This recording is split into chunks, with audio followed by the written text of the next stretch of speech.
ड्रोनचे सुद्धा शेतकऱ्यांकडून 100 रुपये कमी घेऊन 1 लिटर नॅनोमध्ये 7 मिनिटात 1 एकर फवारणी केली आहे।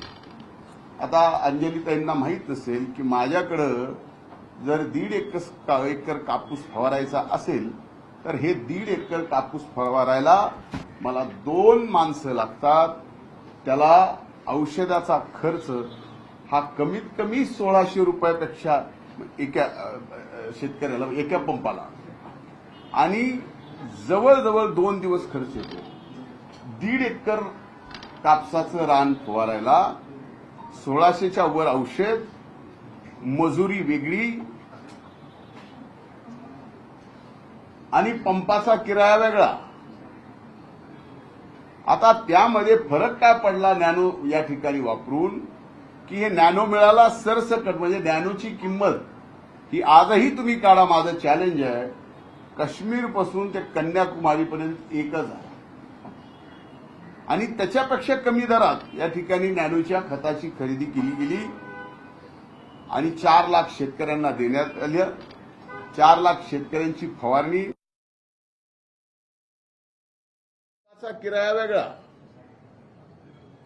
आता त्यामध्ये फरक काय पडला नॅनो या 600 रुपये फक्त ड्रोनचा खर्च, म्हणजे खर्च झाला 600 रुपये एकरी आणि वेळ वाचला किती, कन्याकुमारीपर्यंत एकच आहे आणि त्याच्यापेक्षा कमी दरात या ठिकाणी नॅनोच्या खताची खरेदी केली गेली आणि 4 लाख शेतकऱ्यांना देण्यात आलं।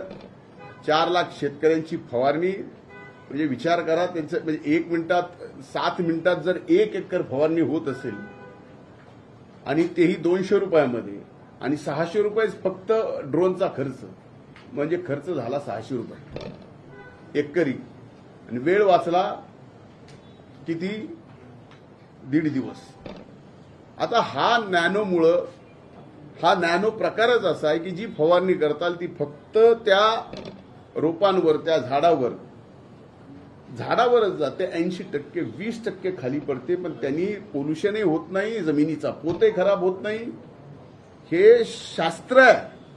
म्हणूनच नॅनोचा प्रभाव आपल्या देशामध्ये जर जास्तीत जास्त केला तर आपल्याला जी खताचे जास्तीची सबसिडी द्यावी लागते आणि डॉलरमध्ये पलीकडे द्यावं लागतं, ते या ठिकाणी कमी होईल। नॅनोमुळे शेतकऱ्यांच्या उत्पादनात प्रचंड वाढ होते, 60% वाढ होते, वेळ कमी लागतो आणि अतिशय सोपी पद्धत आहे।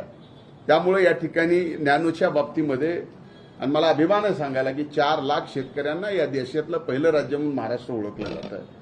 या बाबतीत कसल्याही प्रकारचा खोटेपणा किंवा भ्रष्टाचार हे जे काही चाललंय अंजलीताईंचं, हे पूर्णपणानं मला बदनाम करायचं काम आजपर्यंत त्यांनी या अगोदर अनेक जणांचं घेतलं होतं। आता या एपिसोडमध्ये मी आहे, त्यामुळे मला काही याचं नवल वाटत नाही। आता जी प्रक्रिया राबवली म्हणतात त्याच्यात संबंधित प्रक्रियेमध्ये जी निविदा प्रक्रिया राबवली गेली ती पूर्व मान्यतेनेच राबवण्यात आलेली असून त्यामध्ये विविध कंपन्यांकडून स्पर्धात्मक दर मागवण्यात आले होते। त्याचबरोबर जास्तीत जास्त कंपन्यांनी यात सहभागी व्हावे यासाठी निविदा प्रक्रियेला 2 वेळेस मुदतवाढ दिली। आता कुठं काय करायचं असेल तर 2 वेळेस मुदतवाढ कोण देतं का? चांगली स्पर्धात्मक निविदा प्रक्रिया व्हावी याच्यासाठी 2 वेळेस मुदतवाढ दिली। नॅनो खत निर्माण करणाऱ्या इफ्को या कंपनीचे दर पाहिल्यानंतर लक्षात येईल तुम्हाला, पुन्हा एकदा सांगतो की नॅनो युरिया असेल किंवा नॅनो डीएपी असेल, या कंपनीचे संबंध देशभर समान दर आहेत। त्याच्यामुळे याच्यात तफावत आहे आणि त्यामुळे अमुक कुटीची भ्रष्टाचार झाला, अपहार झालाय हे म्हणणं म्हणजे महाराष्ट्राच्या जनतेला, महाराष्ट्राच्या शेतकऱ्याला, माध्यमांना सुद्धा फसवणं आहे। धादांत खोटं बोलणं, त्याच्यातनं सनसनाटी निर्माण करणं, हे आता अंजलीताईंनी पूर्वी त्या कुठल्या गोष्टीवर आरोप करायचा, एक विश्वास राहायचा, आता ते विश्वास हरताय राहिलाही नाही. म्हणजे या अशा पद्धतीनं एखाद्याला टार्गेट करणं मी पुढे सांगेलच. याचप्रमाणे फवारणी पंपाच्या किमतीमध्ये सुद्धा त्यांनी बोलल्या की राज्यामध्ये काही राज्यात फरक आढळून आला. त्यामध्ये काही कंपन्या 6 महिन्याची गॅरंटी देतात तर काही कंपन्या 1 वर्षाची गॅरंटी देतात. अधिक टिकाऊ जास्त वॉरंटी असलेला स्पेसिफिकेशन प्राप्त असलेले स्प्रे पंप खरेदी करण्यात आलेले. आता अधिक टिकाऊ आणि 6 महिन्याच्या ऐवजी 1 वर्षाची गॅरंटी देणार आणि त्यातही किमतीने इतर सर्व राज्यापेक्षा कमी किमतीत म्हणजे 2,857 रुपयात हा पंप शासनाला पडलेला. तसं पाहिलं तर या पंप खरेदीच्या बाबतीत आजही तुम्ही ज्यांना पंप मिळालेत शेतकऱ्यांना, आम्हाला तर शेतकऱ्यांनी ज्यावेळेस जिथं कुठं जाऊन आभार मानलेत. आजही माध्यमात म्हणजे फक्त एवढंच न करत असता तुम्हाला जर वाटलं की हेही एक आठवलंय आपण बघावं, एक जण फवारतोय त्याला विचारावं कुणी पंप दिलाय, काय किती दिवस टिकलाय, याची सुद्धा माहिती घेणं आपण आवश्यक आहे. म्हणून दुसरा आणखीन एक कापूस साठवणुकीच्या बॅगबाबत एक खरेदीच्या बाबतीत त्यांनी विषय केला. आता ह्याची किंमत कुणी करावी हा प्रश्न निर्माण झाला की या बॅगची, कारण त्यावेळेस संबंध राज्यात कापूस खरेदी केंद्रावर गेला नाही, कापसाला भाव नव्हते.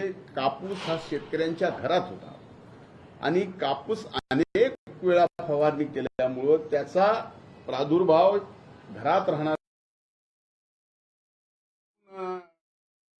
सरकारने खरेदी करायची तरच ती उचित आणि बाकी उचित नाही. आणि त्यांना विचारून जे दर देईल ते योग्य, नाही दिला तर भ्रष्टाचार असं समजायचं. एक या म्हणजे आजवर अनेक आरोप माझ्यावर गेली. आज आपल्याला म्हणलंच की 58वा 59वा दिवस हा की फक्त मी आणि त्यात अंजली दमानी यांनी तर अनेक प्रयत्न केले. बीड जिल्ह्याला बदनाम करायचे प्रयत्न केले, बीड जिल्ह्याच्या जनतेला बदनाम करायचे प्रयत्न केले, बीड जिल्ह्यात येऊन बहुजन समाजाला बदनाम करायचे प्रयत्न केले. एवढंच नाही तर मला लक्षात येत नाही की त्यांच्या बुद्धीची कीव करावी का, एवढ्या हुशार आहेत त्या. मला आजही आदर आहे, पण जे आरोपी पकडायचे राहिले त्यांचा खून झाला म्हणणं म्हणजे हा खोटारडेपणा त्यांचा बाहेर नाही आला. आणि ते जर सगळ्या गोष्टी आजपर्यंत माझं मीडियाला चॅलेंज आहे, आपल्या सगळ्यांना माझं चॅलेंज आहे.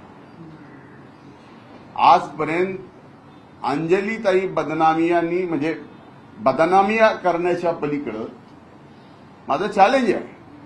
एक तरी त्यांनी केलेला आरोप या राज्यात या देशात कुठंतरी टिकलाय का आणि सत्य झालाय का.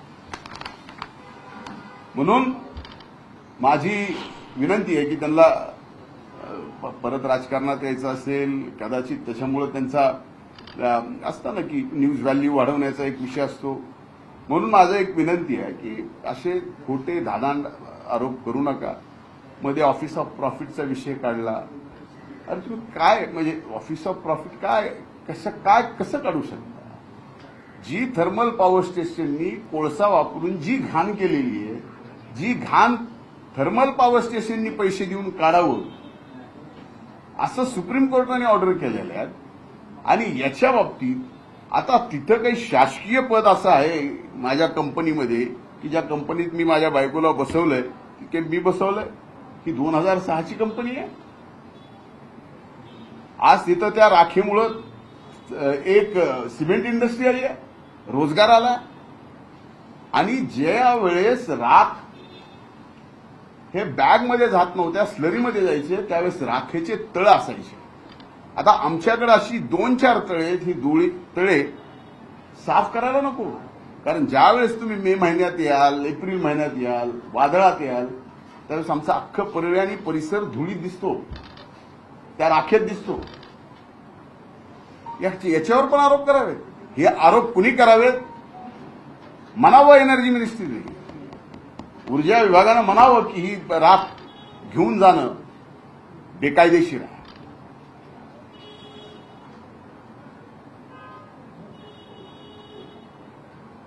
याचा अर्थ आम्ही शांत बसलो असं कुणीही समजू नका की आम्हाला बोलता येत नाही किंवा आमच्याकडे काहीच नाही.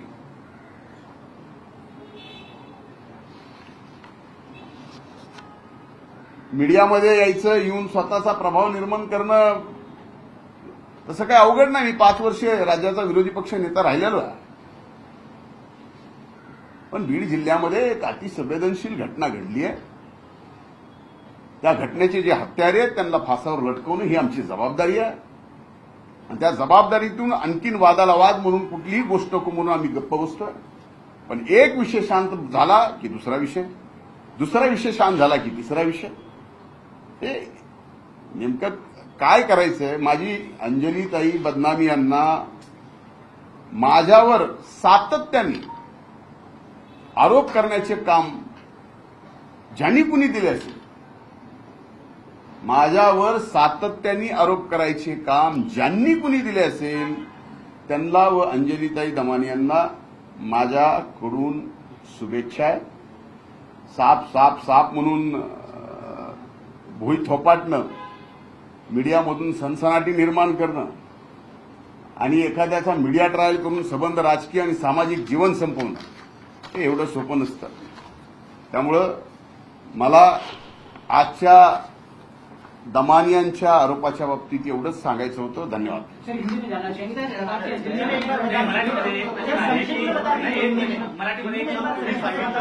काही परवानग्या आहेत त्या सगळ्या मुख्यमंत्र्यांकडून आलेल्या आहेत. मात्र अनिल दमाने म्हणतायत की अजित पवारांना, मुख्यमंत्र्यांना आंध्रात ठेवून सगळं हे तुम्ही केलेलं आहे. असं त्यांनी म्हटलंय. समिती आहे त्या आता हे समिती बघा, जर मुख्यमंत्र्याचे अधिकार मुख्यमंत्र्याला माहीत नसतील आणि ते दमानियाला माहीत असतील, तुम्ही विश्वास ठेवाल? तुमच्या संपादकाला काय अधिकार आहेत हे तुमच्या संपादकाला माहीत नाही आणि आमच्यासारख्या पुढाराने येऊन म्हणावं तुम्ही जे म्हणताय तुमच्या संपादकाला ते अधिकारच नाही, हे मान्य करता? काय चाललंय? Is it a good journalism? काय माझ्यासारख्याचं एखाद्याचं राजकीय आयुष्य तुम्ही संपवण्याचा प्रयत्न करता? माझं राजकीय आयुष्य हे मायबाप जनतेच्या याच्यावरती आहे. अहो, आज देशाच्या इतिहासामध्ये पहिल्यांदा सांगतो, मनातून बोलतो, आपण पण याचं आत्मपरीक्षण करा. 59 दिवस पुन्हा एका माणसाचं, एका जिल्ह्याचं, एका जातीचं आणि एका गावाचं मीडियाकडून ट्रायल हो. 59 दिवस. या 59 दिवसात एवढ्या मोठ्या मोठ्या गोष्टी या देशात घडून गेल्या, त्याचं काही तास सुद्धा त्याची न्यूज व्हॅल्यू ठेवली नाही. पण आमचं 59 दिवस ट्रायल चालतं. काय काहीतरी असेल. मला हे बघा, मला या बाबतीमध्ये एकच म्हणायचं की याच्या मागे कोण आहे, काय आहे, काय नाही. Then why you are journalist? Why you are journalist?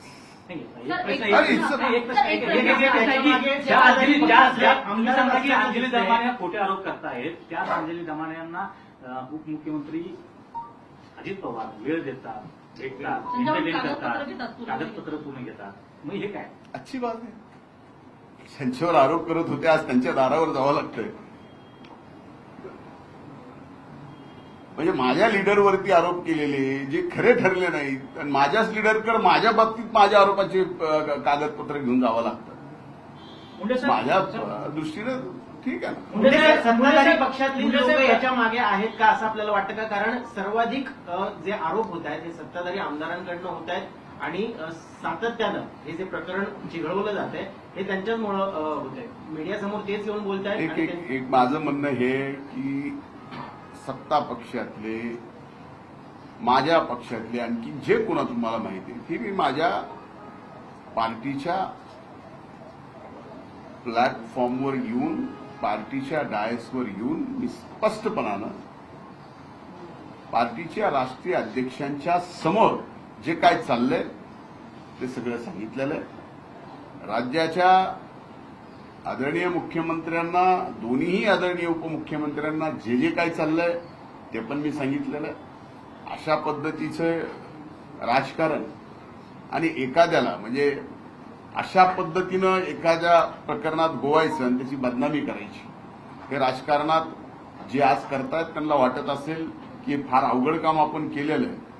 पण यातनं जर मोकळं पडलं, ह्या संवैधानिक पदावरून जर मोकळं पडलं, तर मग काय सब सारखेच आहे. पण या प्रकरणात आणखीन एक मला सांगायचं, एक महत्वाची गोष्ट आहे, तुम्ही सगळ्यांनी याची नोंद घ्या की या खरेदी बाबतीत आज ज्या अंजलीताईंनी आरोप केले, हेच आरोप घेऊन एक व्यक्ती ठेकेदार मुंबई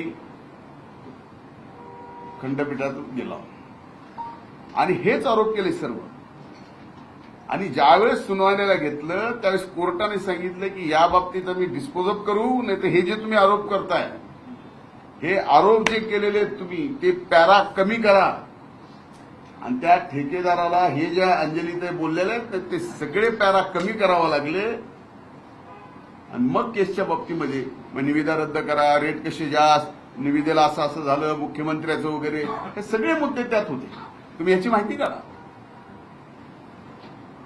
म्हणजे आपल्या मुंबई खंडपीठाने एक प्रकरण सेम जे आरोप केले दमानी यांनी, त्याच प्रकरण त्याच मुद्द्यावर खंडपीठात चालू ठेवलं आणि त्याच खंडपीठाने सांगितलं की हे तुम्ही विड्रॉ करा, त्याच्याशिवाय आम्ही चालवणार नाही, तर डिस्पोज ऑफ करू. तुम्ही म्हणता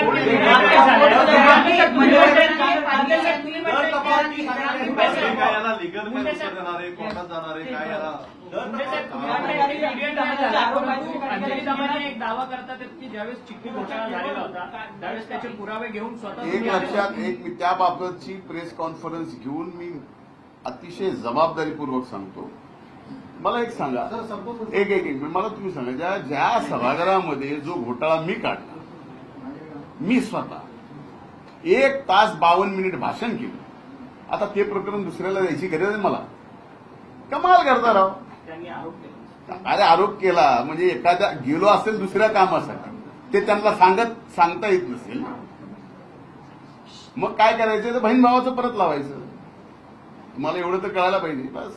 मनोज जरांगे पाटील यांनी आता त्यांच्या मनोज जरांगे पाटील दर तफावत संदर्भात जे साहित्य होतं ते त्या संदर्भात काय स्पष्टीकरण आहे? दर तफावतीच्या बाबतीत सुद्धा मुंबई खंडपीठाच्या त्या ह्याच्यात होतं, केसमध्ये जी केस दाखल झाली होती, ते पॅरा सुद्धा कमी करायला लावलेला आहे. आणि दर तफावतीच्या बाबतीत मी आपल्याला सांगितलं की सगळ्यात कमी दराने आपण महाराष्ट्राने खरेदी केलेली आहे. तुम्हाला कुठल्याही वेब चॅनलवरच्या दर दाखवून असं करता येत नाही साहेब. आपण काय खरेदी केलेली काही उठसूट कुठल्याकडनं नाही केलेली. आता काय इफकोची खरेदी तुम्ही बेकायदेशीर खरेदी म्हणता. मनोज जरांगे- थँक्यू.